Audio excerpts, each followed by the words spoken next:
I already created call ads, but it's not getting highlighted. My text ads are only coming on top, but my opponent ads work good in call ads. So what you're trying to say is you have created your call ads, you're not getting any calls, I guess, but your competitors ones are getting calls. Like when they click the ads in my mobile by default, take to call, not going to the landing page. Call ads don't take you to a landing page, unfortunately. If you want to do that to drive traffic to your landing page, you need to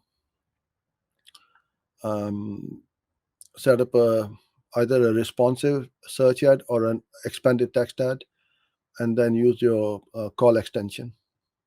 But call ads, as it says, it's call only, call ads. You click, somebody will call you.